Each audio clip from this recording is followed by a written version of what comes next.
So high, আমি শুভজিৎ। আমি হলাম তেমন কিছু না, মানে আমি স্টুডেন্ট, ঠিক আছে। সো স্টুডেন্টদের ভাবনা চিন্তার উপর ভিত্তি করে কি করে হচ্ছে তাদেরকে সহজ উপায়ে শর্ট নোটস বুঝিয়ে দেওয়া যায়, কম টাইমের মধ্যে রিভাইজ করা যায় ক্লাস 11-12 নিট অ্যাসপিরেন্টদের, তাদের জন্যই আমি এই চ্যানেলটা ওপেন করছি, ঠিক আছে। সো আমার মেন কাজ হলো এখানে, আমি গত 2 বছর ধরে নিট প্রিপারেশান জার্নিতে যত হচ্ছে শর্ট নোটস বানিয়েছিলাম বা হচ্ছে যতগুলো যেখানে যেখানে আমার প্রবলেম হতো সেখানে কিভাবে তাড়াতাড়ি খুব সহজ উপায়ে সলভ করা যায় সেগুলোর জন্যই আমি এই চ্যানেলটাতে দাঁড়িয়ে আছি, ঠিক আছে। সো ব্যাপারটা হচ্ছে আমি চাইছিলাম যে আমি তো যেহেতু একটা স্টুডেন্ট, সো একটা স্টুডেন্টের মাইন্ড বুঝতে একটু ভালো হবে আর কি। আমি জানি না বাংলা কমিউনিটিতে কতগুলো টিচার আছে, অনেক টিচার আছে অবভিয়াসলি, বাট আমি চাইছিলাম যে একটু ইউনিক টাইপের, আমি চাইছি যে শর্ট নোটসগুলো 2 মিনিটে, হাইলি 2-3 মিনিটের মধ্যে তোমাদেরকে রিভাইজ করে দিতে চাইছি, ওকে। সো আমি ফিজিক্স বলো বা কেমিস্ট্রি বলো বা বায়োলজি, যে কোনো কিছু প্রবলেম হলে অবভিয়াসলি বলো আমাকে, আমার কোনো অসুবিধা নেই, বলতে পারো তোমরা, ঠিক আছে। সো আজকের মেন টপিক হলো, আজকে আমি তোমাকে বেসিক ম্যাথ দিয়ে স্টার্ট করছি। বেসিক ম্যাথে যে শর্ট নোটসগুলো বানিয়েছিলাম, যেগুলো নিটের জন্য সবচেয়ে বেশি ইম্পর্ট্যান্ট, সেগুলো আমি ডিসকাস করবো, ঠিক আছে। আজকে বেসিক ম্যাথ। সো দেখো, বেসিক ম্যাথে প্রথমে গ্রাফ দেখো, ঠিক আছে।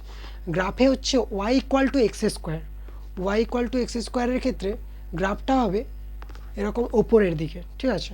এবার Y equal to root under X যখন হবে, তখন এটা আমরা কি লিখতে পারি, X equal to Y square.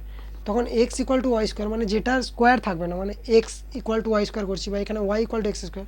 So এটা Y equal to x square বলে, এটা ওয়াই অ্যাক্সিসের দিকে হচ্ছে গ্রাফটা আছে, এটা X equal to Y square লিখতে পারি আমরা। সো এক্স ইকুয়াল টু বলে এক্সের দিকে গ্রাফটা আছে, ওকে।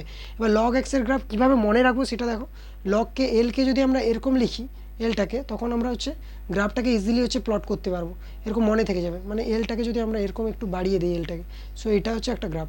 এবার ই টু দি পাওয়ার এক্সকে কী করে মনে রাখবো দেখো, ইজিলি মনে রাখতে পারবে। সো ইকে তোমরা এরকম লিখতে পারবে, একটু একটু বাড়িয়ে দেবে।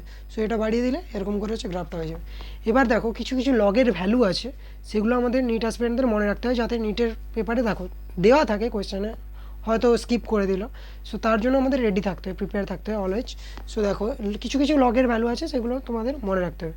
যেমন ধরো লগ ওয়ানের ভ্যালু ইকুয়াল টু 0। এবার লগ 2 আসি 0.3, log 3 0.48, log 5 0.7, near equal to 0.7, log 7 বলো 0.84, লগ 10 ইকুয়াল টু 1। এবার চলে আসি আমরা কিছু আরেকটা, পাই ইকুয়াল টু 3.14, সবচেয়ে বেশি ইম্পর্ট্যান্ট, যেটা 22/7, পাই স্কোয়ারের ভ্যালু চলে আসে নিয়ার ইকুয়াল টু 10, মনে রেখে দাও। এবার বাইনোমিয়াল থিওরিটা একটু দেখো, 1 plus x to the power এনকে আমরা কখন 1 প্লাস এন এক্স লিখতে পারি, যখন এক্সের ভ্যালুটা একের চেয়ে অনেক কম। আমি এটা এক্ষুনি একটা এক্সাম্পল দিয়ে বোঝাচ্ছি, ঠিক আছে। এটা এখন একটু দেখে নাও। এপি সিরিজ যেমন দেখো, এপি সিরিজের দুটো ফর্মুলা মেইনলি, একটা হচ্ছে nth টার্মের ফর্মুলা, আর একটা হচ্ছে সাম অফ n টার্ম। একটা nth টার্ম 1 2 3 4 5 6 7 8 9 10 ইনফাইনাইট nth নম্বর টার্ম যেটা আছে সেটা একটা ফর্মুলা, আর একটা প্রতিটা টার্মের যোগফল একটা ফর্মুলা, ঠিক আছে। সো দেখো, n টার্মের ফর্মুলা হচ্ছে a plus n minus 1 into D, আর sum of n term equal to n/2 into 2a plus n minus 1 into D. আর একটা ইজি ফর্মুলা আছে, সেটা হচ্ছে first term plus nth term upon 2। n term কি, n plus 2, n টার্মের formula কি, n plus a plus n minus 1 into D. So সেইখান এইটা থেকে এই ফর্মুলাটা এসছে অ্যাকচুয়ালি, বাট এটাও পরীক্ষায় মাঝে মাঝে ফার্স্ট টার্ম দিয়ে দিলো আর এন টার্ম দিয়ে দিলো, তোমাকে বলবে সাম অফ এন টার্ম। সো তখন তুমি ইজিলি এটার মাধ্যমে ইজিলি করতে পারবে। আর জিপি সিরিজ যেটা সবচেয়ে ইম্পর্ট্যান্ট পরীক্ষার জন্য, এটা দিয়ে একটা আমি কোয়েশ্চেন তোমাদের করাবো, যাতে ইজি তোমরা আরও বুঝতে পারো। এটা দিয়ে যেমন গ্র্যাভিটেশন বা ইলেকট্রোস্ট্যাট বা হচ্ছে পোটেনশিয়াল যেমন হচ্ছে কোয়েশ্চেনগুলো হয় আর কি, সেগুলো প্রচুর ইম্পর্ট্যান্ট থাকে জিপি সিরিজে। সো দেখো, সাম অফ এন টার্ম একটা, যেটা a প্লাস a/1 মাইনাস আর, যেখানে a হচ্ছে ফার্স্ট টার্ম আর আর হচ্ছে কমন রেশিও, ঠিক আছে। যদি থিটা যদি স্মল হয়, ঠিক আছে, থিটা স্মল হলে sine theta or tan theta equal to হচ্ছে theta, okay, but cos theta equal to 1, okay. এবার দেখো, তোমাদের ফেজ ডায়াগ্রাম হয়তো অনেকের টাফ লাগে, ঠিক আছে, বাট আমি ফেজ ডায়াগ্রাম খুব ভালোভাবে, খুব ইজিলি কীভাবে শিখিয়ে দিচ্ছি এটা তোমরা দেখো। ফেজ ডায়াগ্রাম এটা ওয়াই অ্যাক্সিস, এটা এক্স অ্যাক্সিস, ঠিক আছে। এখানে দেখো, ওয়াই এক্স অ্যাক্সিসে আমরা কি লিখেছি, সাইন থিটা, এখানে মাইনাস সাইন থিটা, এটা কস থিটা, এটা মাইনাস কস থিটা। এবার যদি তোমাকে বলে কস থিটা প্লাস 90 ডিগ্রি, কস যদি এটা বলে cos theta plus 90 degree. So theta plus 90 মানে কি, থিটা থেকে 90 ডিগ্রি এদিকে anti clockwise always. So cos theta plus 90 মানে কি, কস থিটার ভ্যালু তো এখানে হয় না, এখানে স্টার্ট হয়। সো এখান থেকে 90 ডিগ্রি মানে সবসময় মনে রাখবে মাইনাস সাইন থিটা, ঠিক আছে। এবার যদি বলে sine theta minus 90 degree, sine theta minus 90 degree মানে পিছনের দিকে, মাইনাস বলেছে যেহেতু, sine theta minus 90 degree. So theta minus 90 degree বলেছে বলে তাহলে কী হবে, এটা মাইনাস কস থিটা। সো এরকম করে তোমরা ইজিলি হচ্ছে যে কোনো পেজ, তোমরা যে কোনো একটা কমেন্ট করে বলবে যে কোনো একটা পেজ, আমি সঙ্গে সঙ্গে 2 সেকেন্ডের মধ্যে অ্যান্সার দিয়ে দাও। সো এটা ইজিলি করা যায়, কোনো অসুবিধা নেই, ঠিক আছে। সো এবার দেখো, এটা হচ্ছে এগুলো হচ্ছে মানে নিটে কোয়েশ্চেন আছে, A sine theta plus B cos theta দিয়ে দিল, তার ম্যাক্সিমাম ভ্যালু বা মিনিমাম ভ্যালু এরকম করে কোয়েশ্চেন আছে। এরকম এ সাইন থিটা বা বি কস থিটা দিয়ে থাকে না, ধরে দেওয়া থাকলো 3 sine theta plus 5 cos theta এরকম দেওয়া থাকলো। সো এটার মিনিমাম বা ম্যাক্সিমাম ভ্যালু কী করে তোমরা পাবে ইজিলি দেখো, ম্যাক্সিমাম ভ্যালু কী করবে, root under A square plus B square, সেখানে প্লাস, এটা হচ্ছে ম্যাক্সিমাম ভ্যালু। মিনিমাম ভ্যালু কী হবে, সেইটা সেই ভ্যালুটাই হবে, বাট ওটার মাইনাস। সো ভ্যালু বিটুইন কী মানে হচ্ছে ভ্যালু কোথা থেকে কোথায় অবধি হচ্ছে তার হচ্ছে বিস্তার। সো ওটা দেখো minus A square minus root under A square plus B square two plus root under A square plus B square. So যদি আবার দেখো যদি শুধু এ সাইন থিটা থাকে না, তাহলে ওর ম্যাক্সিমাম ভ্যালু কী হবে, প্লাস এ হবে, কারণ দেখো এর এ সাইন থিটার ম্যাক্সিমাম ভ্যালু, সাইন থিটা যখন ম্যাক্সিমাম ভ্যালু হবে তখনই হচ্ছে তোমার হচ্ছে এ সাইন থিটার ম্যাক্সিমাম ভ্যালু হবে। সো সাইন থিটার ম্যাক্সিমাম ভ্যালু আমরা জানি কি +1, আর মিনিমাম ভ্যালু কি -1। সো +1 বসালে এখানে এ হবে, সো এটা হচ্ছে ম্যাক্সিমাম ভ্যালু, আর -1 বসালে সেটা হচ্ছে -a হয়ে যাবে না মাল্টিপ্লাই করলে। সো মাইনাস এটা হচ্ছে এর মিনিমাম ভ্যালু। সো এটা মানে কোথা থেকে বিলং করবে, কোন ভ্যালু থেকে কোন ভ্যালু অবধি, -a টু +a। এবার দেখো এটা প্রচুর মানে ফ্রিকোয়েন্টলি আস্কড কোয়েশ্চেন, মানে কী বলতো প্রচুর মানে জিজ্ঞাসা করে আর কি নিটে। যেমন দেখো a plus b sine theta, ঠিক আছে। সো এখানে আমি কি করব, এটা আমি একটা এক্সাম্পলের সাহায্যে দেখাচ্ছি যাতে তোমাদের ইজিলি বুঝতে সুবিধা হয়। যেমন দেখো 3 + 2 সাইন থিটা, ঠিক আছে। সো এখানে 2 সাইন থিটার মধ্যে সাইন থিটার যেটা, এবার এটা যেহেতু প্লাস আছে, সো এটার ম্যাক্সিমাম ভ্যালু কখন হবে, যখন সাইন থিটার ভ্যালু ম্যাক্সিমাম হবে। সাইন থিটার ভ্যালু ম্যাক্সিমাম ভ্যালু কত, +1। সো এখানে আমি দেখো +1 বসালাম, +1 এটার সাথে মাল্টিপ্লাই করে দিলে কত, 2। সো 3 + 2 যোগ করলে কত, 5। এটা হচ্ছে 3 + 2 সাইন থিটার ম্যাক্সিমাম ভ্যালু। এবার মিনিমাম ভ্যালু, সাইন থিটার মিনিমাম ভ্যালু কত, -1 আগেই বলেছি। সো এখানে -1 বসালে 3 - 2 = 1, এটা হচ্ছে এর মিনিমাম ভ্যালু সাইন থিটা, ঠিক আছে, বুঝতে পেরেছো।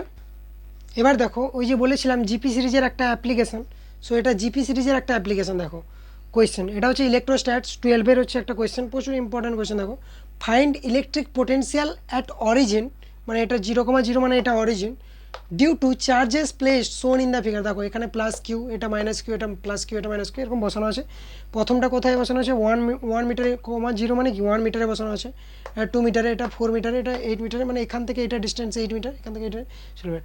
সো আমরা পোটেন্সিয়াল এখানে কি বলেছে, ইলেকট্রিক পোটেন্সিয়াল। তো ইলেকট্রিক পোটেন্সিয়ালের ফর্মুলা আমরা কি জানি, KQ/R, ঠিক আছে। এখানে এই যে কিউ এর ভ্যালুটা প্লাস মাইনাস হতে পারে, মানে এখানে হচ্ছে তোমার হচ্ছে কি তাদের সামনের যে হচ্ছে সাইনটা আছে সেটা সব বসাতে হবে, ঠিক আছে।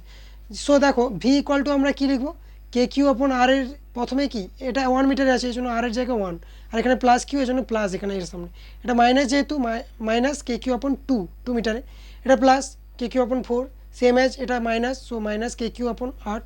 এটা অ্যাকচুয়ালি কী বলতো, K × -Q/8। সো এই মাইনাসটা হচ্ছে বাইরে বেরিয়েছে, ঠিক আছে, বুঝতে পেরেছো। সো এটা আবার KQ/16। সো KQ কমন যাচ্ছে, সো KQ আমি কমন নিয়ে নিয়েছি। দেখো এবার এখানে 1 পড়ে আছে, এটা -1/2 পড়ে আছে, এটা +1/4, 1/8, 1/16। এবার দেখো KQ, এটা হচ্ছে জিপি সিরিজের ফর্মুলা লেগেছে। দেখো কী করে ফর্মুলা লাগলো জিপি সিরিজের ফর্মুলা, এন টার্মের সাম কি ছিল, a/1 - r। দেখো a/1 - r, যেখানে a হচ্ছে কি ফার্স্ট টার্ম, আর আর হচ্ছে কমন রেশিও। এবার ফার্স্ট টার্ম এখানে কোনটা আছে, 1 হচ্ছে ফার্স্ট টার্ম, ঠিক আছে, আর কমন রেশিও আর। এবার কমন রেশিও কী করে আমরা বের করব, দেখো এখানে যে কোনো সেকেন্ড টার্মকে ফার্স্ট টার্ম দিয়ে ভাগ করলে আমরা কিন্তু কমন রেশিও পেয়ে যাবো। দেখো এখানে সেকেন্ড টার্ম কী আছে, -1/2, ঠিক আছে, -1/2। সো -1/2কে আমরা হচ্ছে এই যে দেখো -1/2কে আমরা ফার্স্ট টার্ম মানে 1 দিয়ে ভেগ করেছে, সো -1/2 হচ্ছে তোমার কমন রেশিও। বা তুমি এখানে এটাকেও এটা দিয়ে ভাগ করতে পারো। দেখো 1/4কে আমি যদি -1/2 দিয়ে ভাগ করি, সেটা -1/2ই আসবে শেষ অবধি। সো এটা -1/2 হচ্ছে কমন রেশিও। a/1 - r ফর্মুলায় বসেছি, a = 1 1 - r এর ভ্যালু কি, -1/2। সো এটা মাইনাস মাইনাসে +1/2 হয়ে যাবে, ওয়ান প্লাস হাফ মানে কি 3/2, সো 3/2টা নিচে থেকে উপরে গেলে 2/3 হয়ে যাবে। সো অ্যান্সার হচ্ছে 2KQ/3। বোঝা গেল একদম। সো আজকের ক্লাস হচ্ছে এইটুকুই। অনেক ধন্যবাদ, অনেক থ্যাংক ইউ যদি তোমরা আমার চ্যানেলটাকে ভিজিট করেছো বা তোমাদের যদি এটা হেল্পফুল হয়ে থাকে, সো একটু কমেন্ট করে দেবে যাতে আমিও একটু মোটিভেট হতে পারি।